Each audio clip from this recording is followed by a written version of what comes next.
ഞങ്ങളെ സമർപ്പിക്കണേ.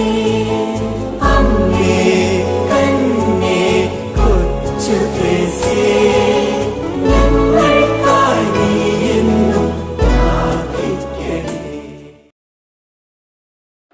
പ്രിയ മക്കളെ, ഒക്ടോബർ 1 വിശുദ്ധ കൊച്ചുത്രേസ്യായുടെ നാമഹേതുക തിരുനാൾ ആഘോഷിക്കുന്ന പുണ്യദിനം. ഫ്രാൻസിലെ അലൻസോണിൽ ഒരു മാതൃക ക്രിസ്തീയ കുടുംബത്തിൽ ജനിച്ച് ദൈവിക പുണ്യത്തിൽ വളർന്ന് സാർവത്രിക സഭയുടെ മധ്യസ്ഥയായി തീരുവാൻ സാധിച്ച വിശുദ്ധയാണ് നമ്മുടെ വിദ്യാലയത്തിൻ്റെ സ്വർഗീയ മധ്യസ്ഥയായ വിശുദ്ധ ചെറുപുഷ്പം. കൊച്ചുത്രേസ്യായുടെ ലളിതസുന്ദരമായ ജീവിതമാണ് ഏവരെയും ഹഠാതാകർഷിച്ചത്. ഹ്രസ്വമായ തൻ്റെ ജീവിതത്തിലുടനീളം വാക്കുകളിലും പ്രവൃത്തികളിലും ദൈവിക ചൈതന്യം നിറയ്ക്കുവാനും കാരുണ്യമെന്ന ദൈവിക പുണ്യത്തിലൂടെ മറ്റുള്ളവരിൽ ദൈവിക അനുഭവം പകർന്നു നൽകുവാനും യത്നിച്ച ആ പുണ്യവതിയുടെ മാധ്യസ്ഥം നമ്മുടെ ജീവിതത്തിലും സഹായം ആവശ്യമുള്ള നമ്മുടെ ചുറ്റുമുള്ളവർക്കും ലഭിക്കുന്നതിനായി നമുക്ക് ആഗ്രഹിക്കാം, അതിനായി പ്രാർത്ഥിക്കാം. ഇന്നേ ദിവസം നാം ദൈവസന്നിധിയിൽ പ്രത്യേകമായി ഓർത്ത് പ്രാർത്ഥിക്കുന്നത് രോഗികളും നിരാലംബരും ദാരിദ്ര്യദുഃഖം അനുഭവിക്കുന്നവരെയുമാണ്. അവരുടെ കുടുംബാംഗങ്ങളെ, ജീവിത സാഹചര്യങ്ങളെ എല്ലാം ഈ സമയം ഓർക്കുന്നു. സഹാനുഭൂതിയോടെ അവരെ സ്വന്തമായി കരുതുവാനും അവരോടൊപ്പമായിരിക്കുവാനും സഹായിക്കുവാനും വേണ്ട കൃപയും അനുഗ്രഹവും ഞങ്ങൾക്ക് ഓരോരുത്തർക്കും നൽകണമേ എന്നും നമുക്ക് ഈ സമയം പ്രാർത്ഥിക്കാം. ചെറിയ കാര്യങ്ങൾ വലിയ സ്നേഹത്തോടെ ചെയ്ത് വിശുദ്ധിയുടെ കുറുക്കുവഴികൾ കണ്ടെത്തിയ വിശുദ്ധ കൊച്ചുത്രേസ്യ തനിക്ക് മാത്രമായ ഒരു സന്തോഷം കണ്ടെത്തിയിരുന്നില്ല. ഒരു ദിവസം കൊച്ചുറാണിക്ക് വിഭവസമൃദ്ധമായ ഒരു ഭക്ഷണം കഴിക്കേണ്ടി വന്നു. എന്നാൽ അവൾ കയ്പുള്ള ചെന്നിനായകം ചേർത്താണ് അത് കഴിച്ചത്. കാരണം ധാരാളം ആളുകൾ നല്ല ഭക്ഷണമില്ലാതെ ചുറ്റുമുള്ളപ്പോൾ താൻ എങ്ങനെ വിഭവസമൃദ്ധമായ ഭക്ഷണം കഴിക്കും? ഉപവിപ്രവർത്തനങ്ങളിലും അവൾ മുൻപന്തിയിലായിരുന്നു. രോഗികളെ ശുശ്രൂഷിക്കുന്നതിലും അവൾ കൂടുതൽ ഉത്സാഹം കാണിച്ചു.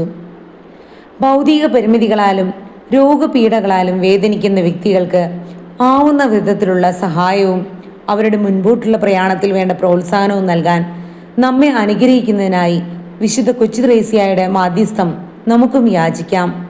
സ്വർഗത്തിൽ നിന്നും അനുഗ്രഹമാകുന്ന റോസാപുഷ്പങ്ങൾ പ്രാർത്ഥനാ സഹായം അപേക്ഷിക്കുന്ന ഓരോ വ്യക്തികളിലേക്കും ധാരാളമായി ലഭിക്കുവാൻ വിശുദ്ധ ചെറുപുഷ്പത്തിൻ്റെ മാധ്യസ്ഥം നമ്മെയും അവിടുത്തെ സഹായം ഏറ്റവും ആവശ്യമുള്ളവരെയും സഹായിക്കട്ടെ. ആമേൻ. ശിശുതുല്യമായ നൈർമല്യവും സ്നേഹവും കൊണ്ട് വിശുദ്ധ കൊച്ചുത്രേസ്യായെ നിറച്ച പിതാവായ ദൈവമേ, ഞങ്ങൾ അങ്ങയെ സ്തുതിക്കുന്നു, നന്ദി പറയുന്നു. സ്നേഹം, സഹനശീലം, സൗമ്യത എന്നീ ഗുണങ്ങളുടെ നിറകുടമായ വിശുദ്ധ ചെറുപുഷ്പമേ, അങ്ങയിൽ വിളങ്ങിയിരുന്ന ഈ പുണ്യങ്ങൾ കുഞ്ഞുങ്ങളായ ഞങ്ങളിൽ വളർന്നു വരുവാൻ ഞങ്ങൾക്ക് വേണ്ടി മാധ്യസ്ഥം വഹിക്കണമേ. സ്വർഗത്തിലെ തന്റെ സമയം ഭൂമിയിൽ നന്മ ചെയ്യുന്നതിനായി താൻ വിനിയോഗിക്കുമെന്ന വിശുദ്ധ ചെറുപുഷ്പത്തിന്റെ വചനങ്ങളെ അനുസ്മരിച്ച് നന്മ ചെയ്യുന്നവരായി ജീവിക്കുവാൻ ഞങ്ങളെ അനുഗ്രഹിക്കണമേ. നിങ്ങൾ മാനസാന്തരപ്പെട്ട്